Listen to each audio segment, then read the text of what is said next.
Hey pessoas, Bússola Pessoal Podcast começando, uma jornada de autodescoberta e desenvolvimento de marca pessoal. Te convido a se inspirar com as experiências e insights do nosso convidado especial de hoje. Ele que desde 2009, ele entrega estratégias lucrativas de marketing, vendas e experiência do cliente para pequenas e médias empresas, com mais de 500 clientes atendidos. Ele também é marido, pai, mentor, treinador e palestrante. Com vocês, André Damasceno. Primeiro, muito obrigado, André, pelo seu aceite, disposição e disponibilidade. Poxa, eu que agradeço o convite. Fala, pessoal. Um prazer muito grande estar aqui, André. Eu espero que a gente possa contribuir da melhor forma possível com a sua audiência e com todos que escutam aqui o Bússola Podcast. Maravilha, André. Então já vou te passar a bola, né? Perguntando-se aí, quem é o André por trás da bio? Boa. Bom, você começou resumindo bem aí. Eu sou marido da Fernanda, esposo, marido, desde 2013. Completamos agora recentemente 10 anos de casado. Nós já temos aí um pouco mais dessa jornada. E também pai da Laurinha, uma menina, uma garota super esperta, de quase 5 anos de idade e que já rodou aí bastante países. Até fiz uma analogia ali que a Laurinha demorou apenas 4 anos para conhecer 15 países. Eu demorei aí 38 anos. Então, por trás da bio, esse é o André Damasceno. Que bacana, André. E aí eu já vou perguntando, quais foram as suas experiências ou até mesmo influências que você teve aí durante sua infância que moldaram tanto a sua personalidade quanto a sua visão de mundo? Andrew, sendo bem sincero assim, algo que me moldou bastante foi a minha família. E eu digo isso por quê? Porque eu sou um cara muito família, né? Graças a Deus eu tenho ali um pai e a mãe vivos, são casados até hoje, inclusive nos próximos dias vão completar aí mais um ano de casado, então eu sou um cara extremamente família. E os meus pais me ajudaram muito nessa formação, em moldar o cara que eu sou hoje, e é algo que eu espero muito contribuir também para minha filha e para minha esposa. E toda a jornada que eles fizeram, apesar de eu empreender desde muito cedo, os meus pais não são empreendedores. Então, a minha mãe hoje até um pouco, mas meu pai durante a vida toda, meu pai é aposentado, ele trabalhou como CLT. E ele sempre, na fala dele, ele sempre falava assim, poxa, meu filho, eu tive medo, eu tive receio, eu já não sou esse cara igual você, que era lá na adolescência. Eu acho que muito vai por essa questão dos estudos ou da fase, né? O meu pai é mineiro, interior de Minas, bem da roça, e veio para o Espírito Santo com 18 anos de idade. E ele veio sem nenhum conhecimento, com poucos estudos, casou com a minha mãe, que também é mineira, que também tem poucos estudos, só que isso transformou a vida deles, né? Então, ele sempre trabalhando de carteira assinada, como CLT, e aí eu confesso assim, André, da onde veio essa sua inspiração para empreender? Eu acho que vem muito vendo ali no dia a dia dos meus pais, algumas reclamações, né? E eu acho que foi essa vontade louca de poder fazer as coisas da minha própria maneira. Que bacana. E já linkando aí, conta pra gente um pouco dos primeiros passos que você teve na sua carreira aí. E aí, já foi sempre a parte de empreendendo ou você já viveu algum momento aí no corporativo? Eu já vivi alguns poucos momentos no corporativo. Meu último emprego de carteira assinada foi em 2011. Foi exatamente o ano que eu registrei a minha empresa, abri a minha empresa, o CNPJ, mas o negócio já existia desde fevereiro de 2009. Então, a gente vai completar agora 15 anos que o negócio existe, que o melhor do marketing existe. Tive poucas experiências, algumas foram positivas, outras negativas no mercado corporativo. Talvez isso me acendeu a chama de querer empreender. Eu sou formado em publicidade e propaganda em 2009, depois fiz algumas especializações. Nunca trabalhei em agência, eu já estagiei próximo às agências, eu estagiei no sindicato das agências de propaganda. Então, tudo que eu não queria era trabalhar em agência, né? E aí as coisas foram evoluindo, então o meu último registro ali na carteira de trabalho aconteceu exatamente em 2011. Eu trabalhava num veículo de comunicação, que aqui no Espírito Santo é afiliado à Rede Globo, né, que é a Rede Gazeta, e aí trabalhava no departamento comercial do Gazeta Online, que era um veículo que ainda existe, né, que era um veículo com foco em vender banner, retângulo, post, essas coisas que lá naquela época, em 2011, não eram tão grandes como são hoje. Né? Então, ali foi meu último registro de carteira assinada. Que bacana. E aí, dali em diante, você já começou, você disse que em 2011 você já abriu sua empresa. Em 2011, eu registrei a empresa, né? Então, como CNPJ, abri a empresa de fato, como todos os procedimentos burocráticos, mas o negócio mesmo, ou melhor, do marketing, enquanto blog, enquanto criador de conteúdo, digamos assim, ele começou em fevereiro de 2009, num carnaval, que eu não tinha dinheiro para poder ir com os meus amigos, e aí, por uma vontade, por um desejo, uma dica de uma professora minha, que é a Luciana Moura, falou: ó, registra um blog. Eu já fazia alguns conteúdos. Inicialmente a ideia era fazer uma revista impressa, olha só, uma revista impressa mesmo, para falar todo sobre o universo do marketing. Por isso que o nome O Melhor do Marketing. A ideia era falar sobre todo o universo do marketing. Só que aí, por orientação dela, eu acabei indo para o online. E aí acho que as coisas deram muito certo e estão dando, graças a Deus. Aí, após esses 2 anos aí, desde que você abriu o portal, né, essa parte do blog do Melhor do Marketing, 2011 ali, quando você decidiu abrir a empresa, você já começou a prestar consultorias? Quais foram os serviços que você iniciou aí na sua empresa? Pois é, na verdade, antes até de 2011, eu já prestava consultorias, mas o valor ele não era legal. Aquilo que eu conseguiria, digamos, ter uma outra atividade. Por isso que eu meio que dividia assim.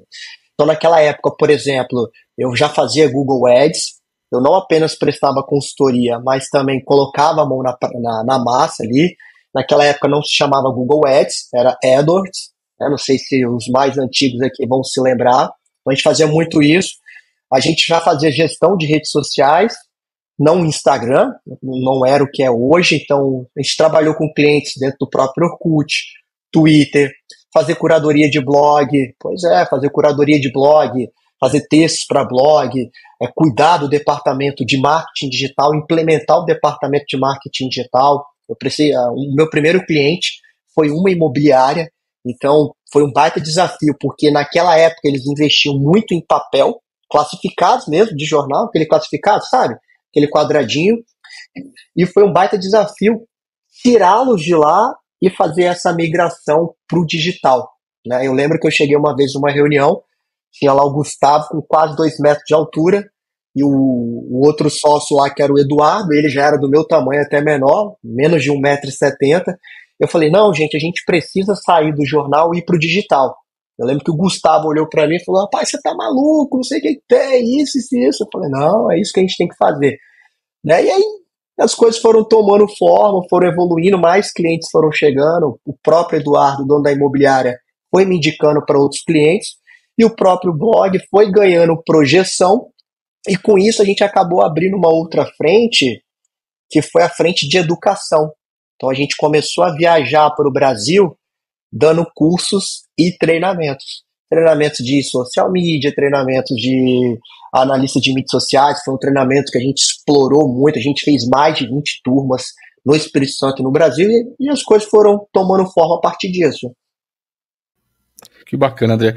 E aí, que você olhando toda essa jornada aí que você começou principalmente entendendo, né? Você já teve algumas experiências no corporativo, você viu a partir do que você via dos seus pais, você teve alguma indignação ali e você já queria de alguma forma empreender e passar para essa parte de executar, fazer consultorias e tudo mais. Como você encara aí, quais foram os momentos mais cruciais aí que impactaram de forma significativa a sua trajetória? Seja um momento de virada ou um ponto de inflexão que você considera. Pode ser um ou mais. Eu acho que existe, eu acho que isso é uma ótima pergunta, porque existem diferentes pontos de virada. Né? Teve um, por exemplo, que eu gosto muito, que foi em 2015, quando minha esposa e eu fomos até Nova York, nos Estados Unidos, fazer um intercâmbio. Esse era um pouco de um sonho antigo que eu tinha, que era de estudar fora. Eu já conhecia um outro país, mas era de estudar fora, conhecer um pouquinho os Estados Unidos. E a gente morou lá, morou assim, ficamos 40 dias estudando e aproveitando. Por que que esse foi um ponto de virada, Andrew? Porque naquela época eu já tinha cliente, eu já tinha minha empresa e já tinha clientes presenciais no modelo de consultoria. Só que todos a gente trabalhava muito perto, ou seja, não tinha nenhum que eu fazia como a gente faz muito hoje, que era 100% online. Então, quando a gente tomou essa decisão, fez o planejamento e fomos, eu fiquei assim muitíssimo preocupado, para não falar com medo. Porque o meu receio é, poxa, eu vou ficar 40 dias longe, esses clientes vão cancelar comigo. Só que a grande mágica do negócio é que aconteceu um processo diferente. Os clientes viram, e eu comuniquei todos a eles o que iria acontecer, os clientes viram o que estava acontecendo, eu trabalhando de Starbucks, ou seja, nada mudou em relação à entrega e meu compromisso. Qual foi o resultado disso? Os clientes ficaram super satisfeitos porque eu estava buscando conhecimento. E aí eu comecei a divulgar isso, foi quando a gente abriu um mercado para as consultorias com os clientes de outros estados, de outras regiões. Então, eu confesso que ali em 2015, aí a gente ficou todo durante o mês de outubro e setembro, um pouquinho de outubro e um pouquinho de setembro. Quando eu voltei para o Brasil, eu falei com a minha esposa assim, com a Fernanda, amor, eu preciso, cara, tem uma baita oportunidade aqui, porque eu não preciso mais ficar limitado a um bairro, a minha cidade, ao meu estado. Eu posso literalmente ir para o mundo. Né? E foi quando as portas, de fato, se abriram muito para essas consultorias online que a gente realiza muito hoje. Que bacana, então, legal que você contou aí que você ficou com receio, né? Caramba, naquele momento, né? 2015, vai. A gente não tem esse boom que a gente pegou, principalmente da pandemia para cá, né? Tudo é online, tudo foi uma grande prova para as empresas que realmente funciona e dá para seguir. E aí você com aquele receio, caramba, eu vou fazer algo que eu sonho, né? De estudar, buscar fora, buscar conhecimento, né? E é outra coisa. Nos Estados Unidos também você vai conhecer muita coisa do marketing ali dentro também. E aquele receio dos clientes, e mesmo assim você achando que talvez ia pegar mal, e foi outra percepção totalmente diferente do que você imaginava. Totalmente. Que bacana. Totalmente. Ou seja, você vê que cada vez mais os clientes realmente, eles percebem, né, entendem quando a gente está investindo em conhecimento, e que isso vai desdobrar para que aquelas entregas que a gente tem, seja na consultoria, seja na execução dos serviços prestados, né? Excelente ponto. Exato. Acho que fica de lição pra gente esse ponto. Muito, muito bom mesmo. Exato. Tem outro ponto que você queria colocar além desse, André? Eu acho que os pontos de virada na minha vida têm sempre uma forte relação com viagens, né? Teve um outro ponto de virada, isso aconteceu recentemente em 2020, teve um em 2018, onde eu fui para os Estados Unidos novamente, foi minha primeira palestra internacional, e eu fui fazer um curso lá dentro da Disney, pelo Disney Institute. Então, para conhecer a metodologia deles, sobre o jeito Disney, a experiência do cliente, como que funciona, eu fui para lá, fiquei uma semana dentro da Disney, fiz visitas técnicas a outras empresas, e eu juntei isso, somei isso aos meus negócios que eu já dou consultoria. Então, era meio que uma junção como um diferencial competitivo. Ou seja, você falou que em 2018 você foi fazer a palestra internacional. Foi isso, também. Junto com essa missão lá nos Estados Unidos, em Orlando, na Flórida, eu aproveitei também e dei minha primeira palestra lá nos Estados Unidos. Eram todos brasileiros, sim, mas foi uma palestra exatamente lá. Ainda não foi uma palestra 100% em inglês. Legal, né? Legal. E aí, em 2022, tem um outro ponto, não um ponto de virada, mas um fato, né? Eu tinha um grande sonho, não de me tornar nômade, mas de provar que é possível trabalhar com consultorias de qualquer lugar do mundo, da onde você esteja, só precisa estar conectado. E aí a minha filha, que este ano faz 5 anos, em 2022 ela estava com 3, tinha acabado de completar 3 quando a gente começou a viajar, a gente ficou 7 meses viajando Brasil, aqui na América do Sul, e lá na Europa. Foi eu, minha esposa, Fernanda, e a Laurinha, de 3 anos, lá na época. E a gente ficou assim, eu trabalhava e a gente aproveitava. Então a gente foi para Itália, a gente foi para Turquia, Istambul, a gente foi para Londres, Bruxelas, Bélgica. Enfim, a gente rodou ali na França, a gente rodou ali, fomos para Buenos Aires, a gente rodou ali e nada novamente mudou. Muito pelo contrário, novamente os clientes perceberam, meus alunos, meus mentorados perceberam o quanto aquilo poderia ser agregador dentro da carreira, dentro dos negócios, né? E, e aí, pegando o gancho aqui, que o nome do podcast é Bússola Podcast, o que foi importante naquela situação? Criar-se um planejamento para poder estruturar isso ali dentro. Então, poxa, eu precisava de fato, né? E o nome do podcast ele é sensacional. Eu precisava ter uma bússola. Eu não poderia sair a Deus dará, né? Então houve-se um planejamento, aonde a gente ficaria. A maior parte das vezes foi em Airbnb. Então, e novamente foi uma grande virada, porque a gente voltou. A meta era ficar 1 ano, mas acabamos ficando 7 meses. E assim, novamente foi um grande ponto de virada ali dentro dos meus negócios, dentro da minha vida, seja pessoal ou seja na carreira, nos negócios também. Boa, André, excelente. Então, foi um projeto piloto grande aí sobre Nômade, né? E claro, aproveitando a viagem em família. E fala um pouquinho mais sobre isso aí. Quais foram a gente fala sempre que parece que essa vida de nômade é sempre algo glamuroso, né? Mas quais foram os perrengues que você passou? Porque você continuou atendendo, continuou dando consultoria, continuou executando os serviços. Quais foram os perrengues que você passou aí? Mais na Europa, mais na América do Sul ou no Brasil? Questão de Wi-Fi ou às vezes mesmo dificuldades com clientes? O único perrengue que a gente passou, que eu não considero bem um perrengue, assim, foram pouquíssimos mesmo, quando a gente estava saindo de Buenos Aires, da Argentina, e iria para a Europa. Naquela situação, quando a gente chegou no guichê ali da companhia aérea, que era um voo que chegaria em Madrid, eu não lembro qual é o nome da companhia aérea, que é lá da Espanha, ela falou o seguinte: sua passagem de volta. Eu falei: não, nós não temos passagem de volta para o Brasil. Ela: mas a gente precisa de uma passagem de volta. Não, a gente tem uma passagem de saída da Europa, do espaço Schengen, que são os países que compõem ali, porque na Europa, em determinados países, a gente pode ficar no máximo 3 meses. Tá? Seja 3 meses na Itália, ou 1 mês na Itália e o restante na França. Uns 60 dias na França. E a gente tinha uma passagem de saída da União Europeia, do espaço Schengen, para Croácia, que a gente iria para a Croácia. Só que ela não aceitou, ela falou: seu passaporte aqui não é croata, você é brasileiro, a gente precisa de uma passagem de volta sua para o Brasil. E aquilo a gente estava numa ansiedade muito grande, porque a gente estava indo para a Europa, primeira vez, e tudo certo, tudo encaminhado, e aquilo foi ficando assim, dolorido.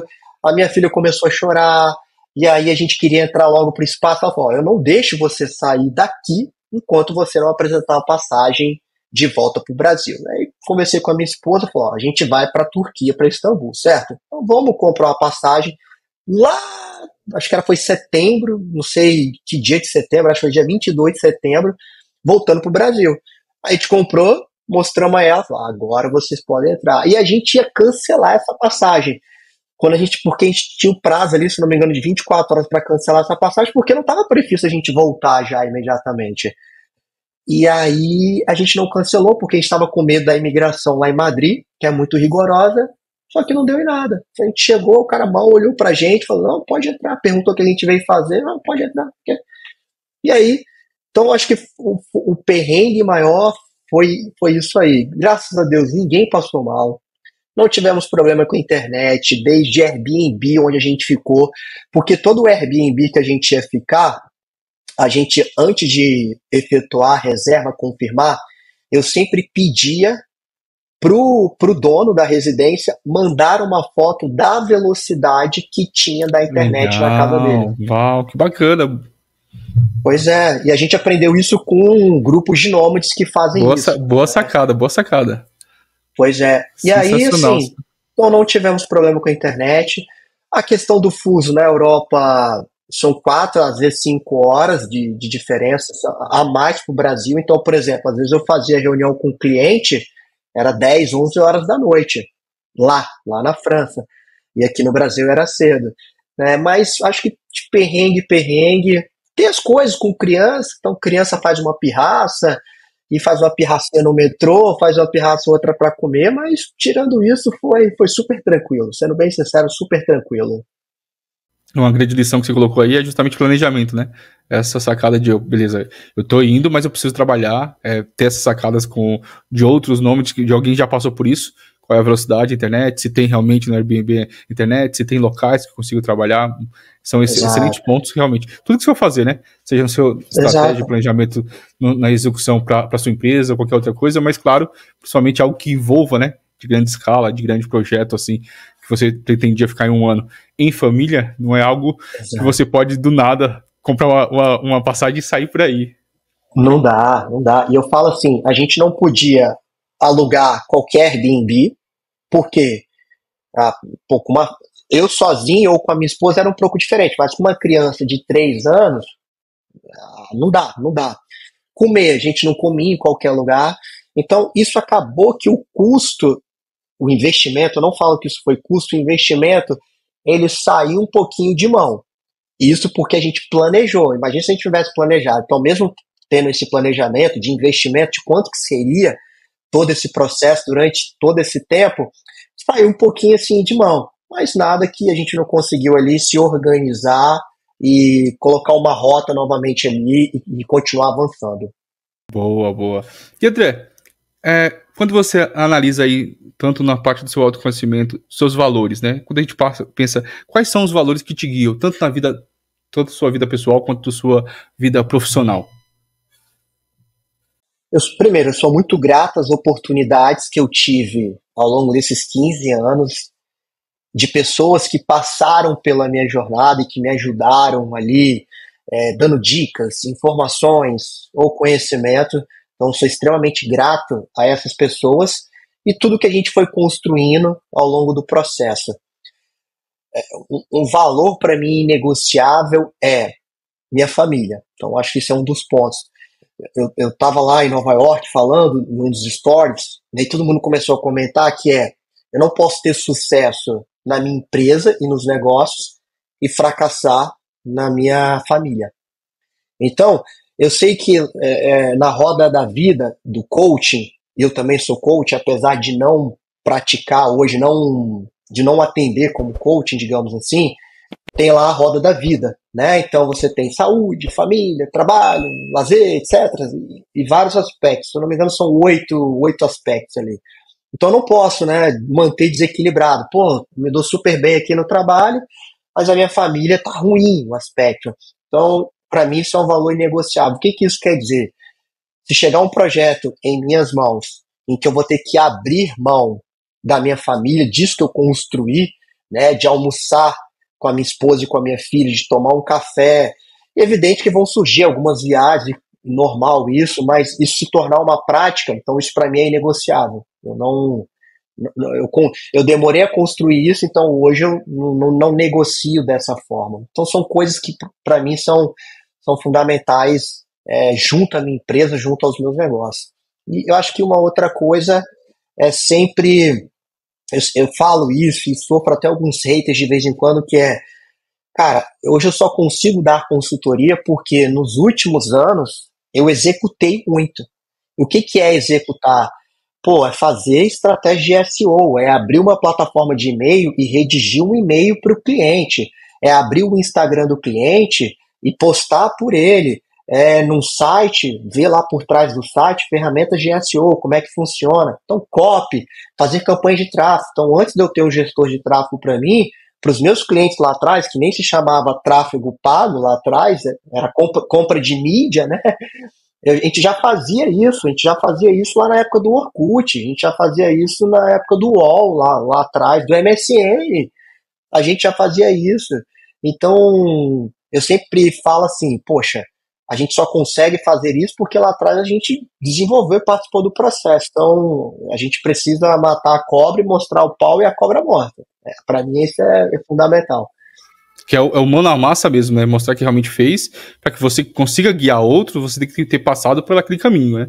Não adianta você simplesmente pela teoria, ou basicamente a gente fala de especialista de capa de livro, né?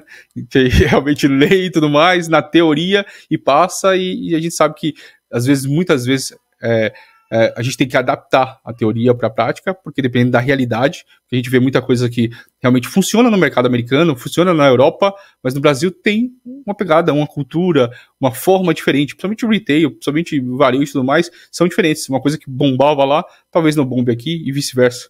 Então por isso a gente tem que entender isso, a gente tem que ter essa jornada e essa mão na massa. Sensacional. Total sentido.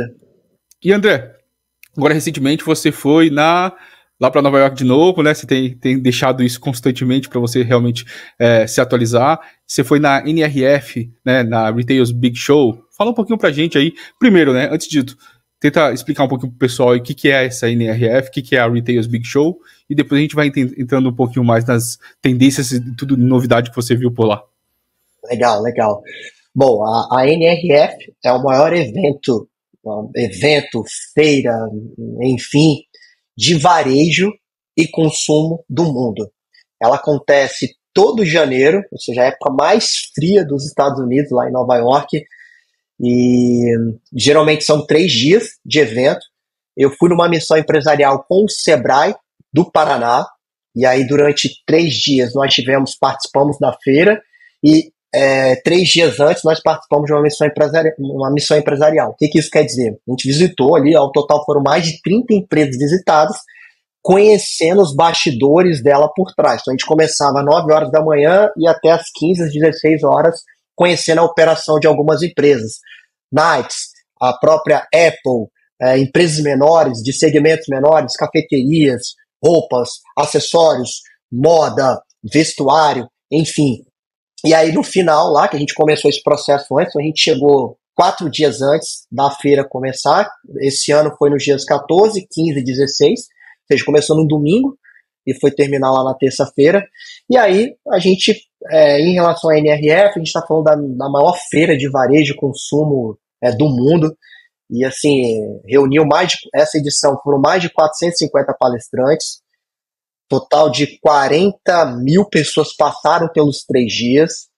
Se eu não me engano, a comitiva do Brasil, depois a gente pode confirmar isso, ela é a segunda maior, ou seja, os brasileiros já compraram a ideia da NRF, da importância dessa feira para o negócio aqui para o Brasil, e tiveram também vários expositores lá do mundo todo, gente da China expondo suas tecnologias, seus produtos, seus softwares, sua inteligência e tudo mais. Então, eu acho que quem trabalha com varejo, que é o meu caso, que presta consultoria também para clientes do varejo, é uma baita oportunidade para beber da fonte e ver o que vai acontecer nos próximos anos e muito principalmente em 2024. Que bacana. E o que você viu lá de tendências, algo que realmente chamou a atenção dentro dessa Retail's Big Show aí, que realmente faz sentido se agregar hoje, tanto para o seu conhecimento quanto para os seus clientes? Você pode contar um pouquinho para a gente aqui? Legal. Em primeira mão, hein? Falou-se muito de inteligência artificial, né? Então, e aí isso já era uma expectativa muito grande, que vinham se comentando nos bastidores, que se falaria sobre inteligência artificial. Então, como que o varejo se torna mais eficiente a partir da inteligência artificial. Então, a eficiência, ela é fundamental. Então, se falou muito sobre isso. Falou muito sobre a experiência do cliente. Isso também já era uma coisa que estava ali na expectativa dessa questão da experiência do cliente. Se falou muito sobre a própria jornada desse cliente, a experiência do cliente, sobre essa jornada do cliente dentro do varejo. Então, qual é o desafio desse cara comprar e como que ele volta ali para continuar comprando dentro da sua operação, para você ter um LTV alto e um CAC, um custo de aquisição baixo ali, né? E aí uma tendência que ficou muito, muito claro mesmo, e se falou muito, foi a questão do TikTok Economy. Nossa! Pois é, ela está entre ali as 5 tendências. Essa foi a segunda tendência que eles falaram ali de quais são essas tendências. E o TikTok Economy entrou como a segunda, porque a plataforma, principalmente nos Estados Unidos, ela vem se reinventando muito. E aí, cada vez mais, criadores de conteúdo estão utilizando a plataforma não apenas para monetizá-los, mas para criar conteúdo em torno das marcas que eles consomem, das marcas que eles são fãs. Que legal. Então, uma sugestão que eles deram lá é as marcas, né, do varejo começarem a entrar assim para valer nesse mundo TikTok. Quem ainda não tem uma conta, já criar a conta e começar a acompanhar o que esses criadores de conteúdo estão falando sobre o negócio de vocês, sobre a marca de vocês. Então isso ficou muito claro. Eu não sou um usuário, como que eu posso dizer, ali todos os dias no TikTok, só que nos últimos 3, 4 meses eu passei a olhar um pouquinho mais a plataforma. Eles nem chamam de rede social, eles chamam de plataforma de verdade. Olhar mais para a plataforma como uma possibilidade de distribuir o conteúdo que eu já crio ali e também levar isso para os meus clientes. Então já tem cliente meu, por exemplo, que a gente tem encontros marcados para falar da pós-NRF, onde a gente vai falar sobre a importância do TikTok no negócio deles. Que sensacional. Então, nesse ponto aí, a segunda tendência é a TikTok Economy, e aí eles falam para cada vez mais o varejo, né, essas marcas de varejo, aí nesse ponto eles entrarem realmente nessa plataforma como suas marcas e, no primeiro momento, monitorarem o que os criadores de conteúdo fazem, para depois eles pensarem em estratégia de eles mesmos criarem ou se associarem, é isso? O ideal é que você já possa entrar criando o seu próprio conteúdo. Entendi. Sem deixar de observar o que está acontecendo por trás desses criadores. E aí eles deram alguns exemplos do que, por exemplo, era algo bem pequenininho e se transformou numa bola de neve porque um criador começou a falar sobre determinado assunto e aquilo explodiu de tal forma. Como são os memes, começam por ali, como um assunto que começa bem pequenininho vai ganhando uma tendência. O TikTok hoje, nos Estados Unidos, ele é muito forte, né? A gente consegue ver o quantas pessoas utilizam, apesar de ter ali uma resistência entre o governo americano e a própria China, né? Porque o TikTok pertence a uma empresa chinesa, e aí, por mais de ter essa barreira, então isso entrou muito forte, né?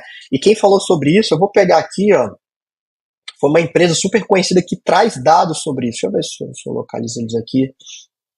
Mas assim, espetacular a forma como eles trouxeram esses dados e como eles jogaram isso, eles apresentaram isso para o mercado, trazendo esses números, o que vai ser de fato, vai ser tendência, por que eles estão fazendo isso e qual que vai ser o comportamento do público a partir do uso dessas plataformas e tudo mais. Eu vou pegar aqui o nome, enquanto isso a gente pode... E esse ponto aí, realmente, você colocou, cada vez mais reafirma, né, e evidencia o poder do Creator Economy, né?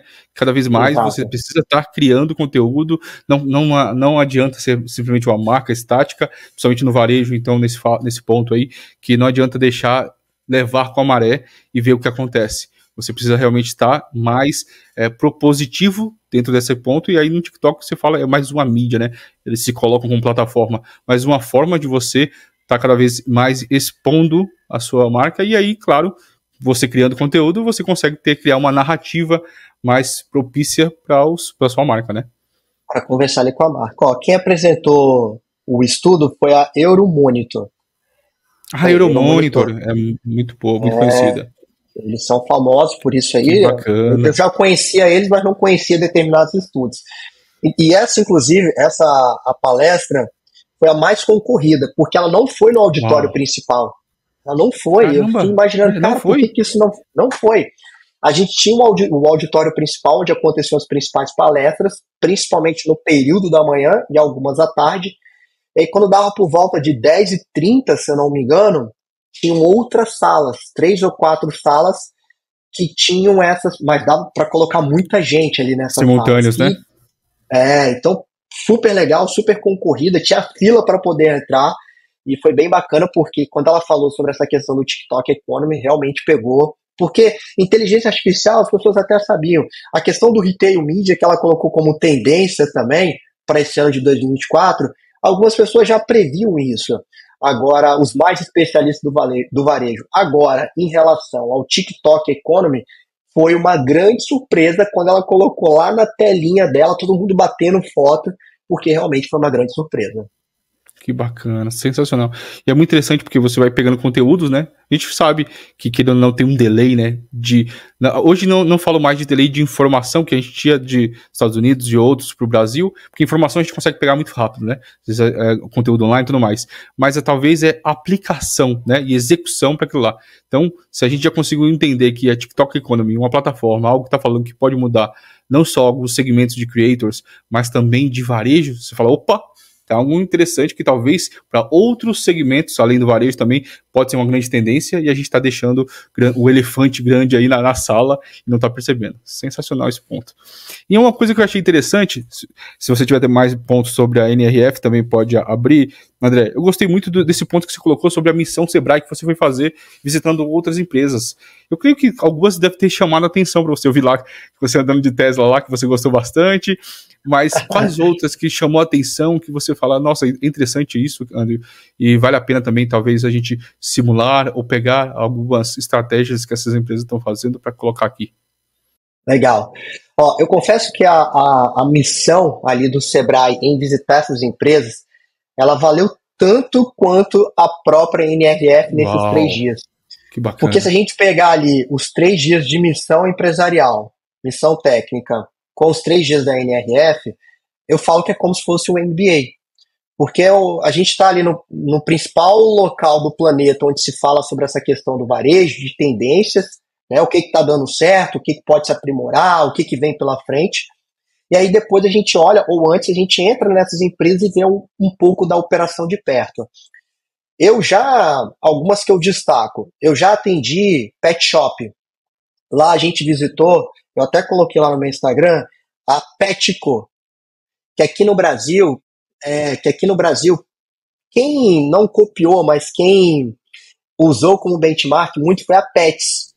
Que lá é um pet acho que não pode nem falar, é ignorância da minha parte se eu falar que é um pet shop. Na verdade, é muito mais do que isso. É um negócio assim, Andrew, gigante. Você tem desde a área de banho, desde a área de saúde, a parte de estética. Tem uma área lá onde você faz as unhas do seu cachorrinho, ou seja, que é a parte estética.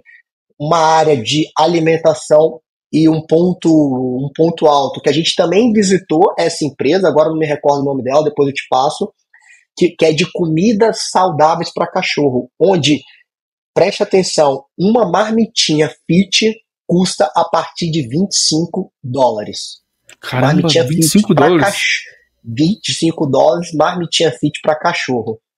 A gente visitou, depois eu pego ela aqui e passo também, me chamou muita atenção. E aí essa empresa das marmitinhas, ela estava dentro dessa Petco.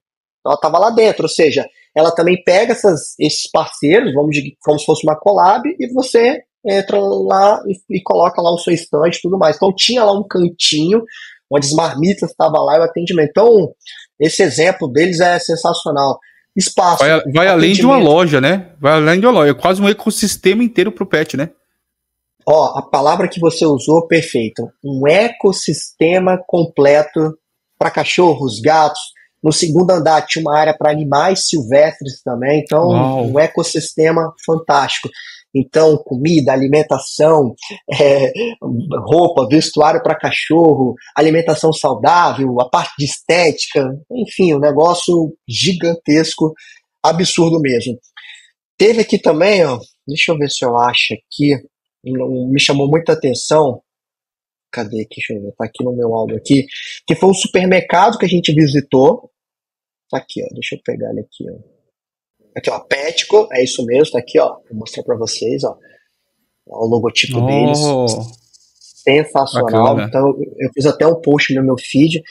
Mas cadê esse supermercado? Tá aqui, ó. O Trader Joe's. Isso aqui a gente entrando ali, Trader né? Joe's. Isso aí. Por que ele é simplesmente fantástico? Eu fiz até um post sobre ele no meu feed. Pensa num supermercado, não sei se vocês conhecem. Alguém aqui conhece supermercado que não vende Coca-Cola? Eu, pelo menos, até então não conhecia. Né? Uma marca líder global. Os caras não vendem Coca-Cola, mas mais do que isso, 90% dos produtos que você encontra no Joyce é marca própria. A gente está falando, ó, 90%? 90%. Eu fui até tirando foto ali dos produtos e vou mostrar aqui para vocês, ó. Ovo. Aqui, ó. Ovo, ó. Ovo. Tá vendo? Ó, caixinha de ovo. O que mais que a gente tem aqui? Aqui, ó. Suco. Trader Joe's, ó. Suco. Olha isso aqui, ó. A gente vai, então, ovo, suco, ó, leite. Trader Joe's, ó lá. Tudo. Então a gente tá falando tudo. Aqui, aí, ó, um salgadinho, a pipoquinha. Trader Joe's. Ó, carne, olha isso aqui. Isso aqui me chamou muita atenção, ó. Carne. Ó, no açougue, ó lá. Trader Joe's. E assim, os 10% restante que não são da Trader Joe's, eles fazem uma curadoria para essas marcas estarem na prateleira, na gôndola. Aí as pessoas perguntam assim, André, mas então a Trader Joe's, o supermercado, a rede, eles têm um frigorífico? Eu falei, não. Isso aqui é uma estratégia onde eles fecham com essas indústrias e colocam a marca deles. Uau. Exatamente. E eu achei fantástico isso, então me chamou muito a atenção, tá?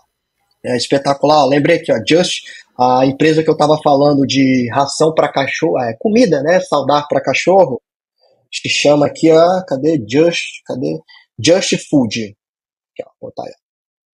Just Food for Dogs. Também fantástica. Ela fica uma portinha. Esse local onde a gente visitou era uma portinha no Brooklyn.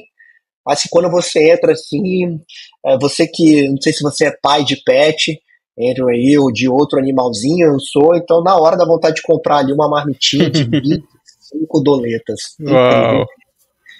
Então coisa. Essas me chamaram muita atenção. Teve um mercado de cannabis, né, que cresce muito. A gente visitou lá a Empire Cannabis. Essa foi uma visita bem restrita. E é um mercado bilionário, né, que nos Estados Unidos tem crescido bastante. Então, lá em Nova York, principalmente, acho que a lei, aí eu preciso consultar melhor, eu tenho acesso a essa informação, mas acho que é liberado, não sei que nível é liberado, mas uma certa parte é liberado.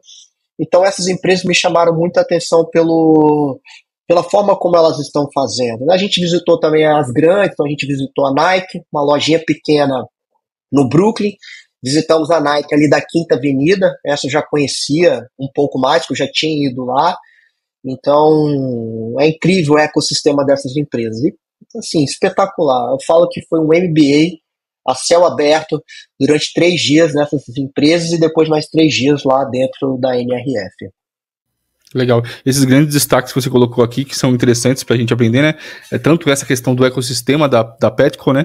De conseguir englobar tudo e você conseguir achar tudo lá dentro. Tanto a do Trader Joe's também, que eu achei muito interessante, que é justamente essa questão da curadoria, né? Beleza, tem muito que é próprio, que a gente sabe que é a questão de só colocar o label dela, né, a marca dela, mas ela fez a curadoria de quais são os fornecedores. Às vezes são marcas até famosas, a gente sabe aqui no Carrefour, às vezes no Oeste e tudo mais, eles fazem esse tipo de técnica, às vezes o arroz é Qualitá, né, que é a marca própria deles, mas a gente sabe que é a Camil que faz por dentro. Então, realmente é uma curadoria. Quais são os fornecedores ideais, que eu vou colocar lá, mas eu vou conseguir criar uma comunidade que gostam de comprar aqueles itens dentro da Trader Joe's, sabendo que a gente vai fazer a curadoria, eles não precisam se preocupar em escolher entre marcas, e sim saber que tem qualidade naquilo que eu vou entregar. Muito interessante isso. Exato. E tem um ponto para somar nisso aí, que é a questão do LTV. O que o consultor do Sebrae que estava com a gente acompanhando lá, ele falou, aqui, e aí de fato eu comecei a observar isso, aqui vocês não vão ver embalagens packs grandes, né? Então, por exemplo, no Walmart, é muito comum, por exemplo, você vai lá no Walmart em Orlando ou em outra região dos Estados Unidos, você vê packs enormes.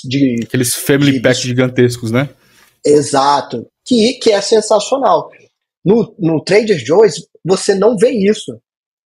E você também não vê as pessoas com carrinho transbordando. Só que as pessoas compram menos, porém vão mais durante o mês, a semana. Ou seja, a Tem mais recorrência. frequência é maior. Exatamente. Então, a pessoa vai ali 3, 4 vezes no Trader Joe's, compra menos, mas porém está indo 3, 4 vezes por semana. Logo, LTV altíssimo. Altíssimo. E aquilo ficou na minha cabeça assim, porque muitas vezes a gente está preocupado, pô, o carrinho, isso pensando para outros mercados, como é que eu vou reter o meu cliente dentro da minha loja? Para que ele talvez não venha comprar, mas venha tomar um café ali, pensando em outros mercados, sei lá, acessório, moda, mas ele venha tomar um café e ele leva uma bolsa, ele leva um produto ali, leva uma cadeira, né? Eu achei sensacional essa questão de as pessoas compram menos, mas porém compram mais vezes durante a semana, durante o mês. Eu achei isso sensacional. Que bacana, André. E fala um pouquinho pra gente aí, a gente fechando aí, sobre qual o posicionamento do melhor do marketing hoje. O que você tem oferecido aí de consultoria, de serviços? Como o pessoal pode conhecer um pouquinho mais do que você oferece?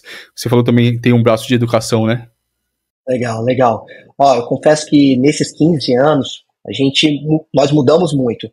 Eu falo que é a questão de adaptação, né? No meu braço aqui, ó, tem até uma frase, deixa eu ver se vai dar pra ver, ó. Update or die. Evolua ou morra, adapte-se ou morra, enfim. E nesses 15 anos, nós nos adaptamos muito durante o processo, porque o mercado pediu muito isso, né? Os concorrentes, inclusive, foram nos ajudando, nos provocando para se adaptar e evoluir em relação a isso. Basicamente, hoje, o nosso ecossistema, uma palavra que a gente utiliza aqui para os nossos negócios, está focado na parte de consultoria. Então, a gente presta consultoria para outras pequenas e médias empresas. Até, deixa eu ver, em 2020 era muito focado no digital, somente no digital. E aí, a partir de 2020, a gente focou muito numa consultoria em 3 pilares: marketing, vendas e experiência do cliente. Isso muito porque a gente começou a observar que a gente fazia um bom trabalho de consultoria de marketing para um cliente, só que quando o cliente chegava, a gente conseguia o contato para esse nosso cliente, caía no departamento de vendas, e o departamento de vendas não sabia fechar a venda. Não conseguia fechar. Não conseguia. Então, de certa forma, a gente se culpava por isso. Não é que o lead era ruim, era porque o vendedor não sabia um pouquinho sobre programação neurolinguística, não sabia um pouquinho sobre oratória, ou seja, básico de vendas que precisa saber. Então a gente começou a entrar com isso. Experiência do cliente, quando a gente também começou a observar que quando você vendia, você não conseguia trazer esse cliente de volta, então faltava essa experiência. Então a gente foi lá em 2018 e falou, pô, eu tenho aqui uma certificação emitida pelo Instituto Disney, onde eu posso falar sobre a metodologia Disney no Brasil. Por que eu não estou falando mais sobre isso? Então a gente começou a implementar sobre isso. E aí uma outra área, que é a área de educação. Então, e a área de educação vai desde cursos abertos, treinamentos, palestras e desenvolvimento de trilhas para empresas. Aqui no Brasil, por exemplo, a gente atende a Coral, Tintas Coral, que é a Akzo Nobel, uma empresa, uma indústria holandesa. Eu acho que ela fica aí entre uma das maiores indústrias de tintas do Brasil. Então, aqui na América Latina, ela briga ali com a Souvenir, né, nesse aspecto. Então, a gente já atende a Akzo Nobel desde 2020, se eu não me engano, a metade ali da pandemia, né, a pandemia de 2020 foi. Então, a gente atende eles com essa parte de treinamentos. Também oferecemos uma parte de consultoria. E a outra parte, que é a parte de infoprodutos, que aí a gente já faz isso há algum tempo. Os produtos digitais, que aí tem uma empresa por trás que me assessora, e os meus produtos aí estão espalhados nas plataformas do Hotmart e da Eduz. Esse hoje é o nosso ecossistema. Que bacana, André. Brigadão aí pela oportunidade de ouvir mais aí, aprender com você aí, entender dessas tendências que estão vindo aí, e claro, pelo seu aceite de estar aqui conosco. Que isso, eu que agradeço, foi um prazer estar aqui com você, com a sua audiência. Eu, inclusive, que chamei o Andrew ali no LinkedIn e falei, cara, deixa gente, eu literalmente cavei a minha participação aqui. Sabe quando o jogador de futebol cava a entrada ali? Mas por que isso? Primeiro, falar sobre isso, né, para me despedir. Isso é importante. Se você está acompanhando alguém que é referência no mercado, igual eu acompanho no LinkedIn, que está desenvolvendo um bom trabalho, pô, o não eu já tinha. O Andrew poderia simplesmente falar, André, pô, não tenho vaga, cara, isso. Pô, o não eu já tinha. Mas por que eu não poderia buscar o sim aqui? E, pô, fiquei super feliz quando você aceitou ali também. Então, na verdade, o aceite nem foi meu, tá, gente? O convite, eu que fiz o convite para poder estar aqui, para bater esse papo, para falar um pouquinho para a audiência do Bússola Podcast. É isso. E obrigado por fazer acontecer. Maravilha, brigadão. Foi um papo riquíssimo, André. E pessoal, e aí, ó, esse papo sensacional aí. Se você ainda não deu like, então eu te chamo para você. Curte, comenta e compartilha aí, claro. Não esquece de se inscrever no canal e apertar o sininho aí para que você não perca os próximos episódios. Valeu e nos encontramos no próximo episódio. Abraço, tchau, tchau.